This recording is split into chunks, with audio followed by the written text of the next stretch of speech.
গ্রামের শেষে গরুর গোয়ালের পাশে একটা ভাঙা খড়ের চালায় থাকতো 14 বছরের রূপা।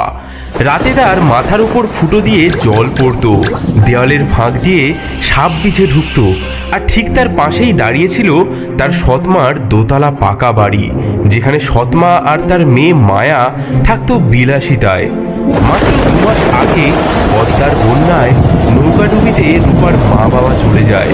তারপর থেকে সৎমার বাড়িতেই আশ্রয় নিয়েছিল রূপা, কিন্তু আশ্রয় নয়, যেন নরক। সৎমা তাকে গোয়াল ঘরের কোণে শুতে দেয়, পচা ভাত খেতে দেয়, আর দিনরাত খাটিয়ে নেয়। শয়তানি কালামুখী, সকাল থেকে এখনো তো ধান ভাঙা শেষ করতে পারলি না। আজ তোর হাড় একেবারে আমি গুড়িয়ে দেব, দেখি তুই কেমন ধান ভাঙা শেষ করতে না পারিস। মা গো, বাঁচাও বাঁচাও, কাল রাত থেকে আমি জ্বরে কাঁপছি, পেটে আমার একটা দানা পড়েনি। ও মা, ও মা, শোনো শোনো, ওর এখনো কাদার শক্তি আছে। ও মা, ওর মাথাটা ফাটিয়ে দাও না, আমি ওকে ধরে রাখি, তুমি ওকে মারো মারো মারো। তোর মতো অকুর্মাকে জন্ম দি না, তোর মাও পাপ করেছে বুঝলি, তাই তো মরে গেল। মা, তুমি ওর চুলের মুঠি ধরো, আমি ওর পিঠে 2-4 ঘা লাগাই।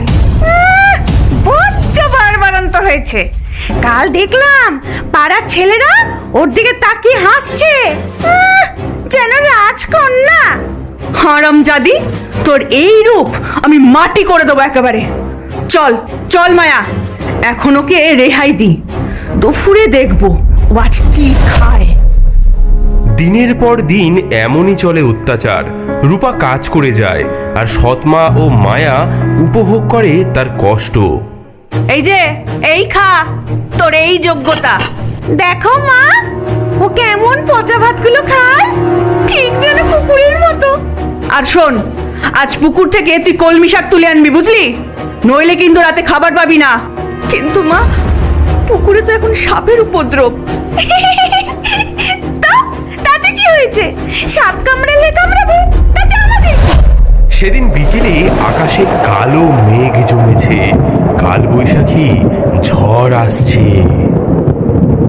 মা দেখো, কি ভয়ঙ্কর মেঘ, আজ প্রচন্ড ঝড় আসবে।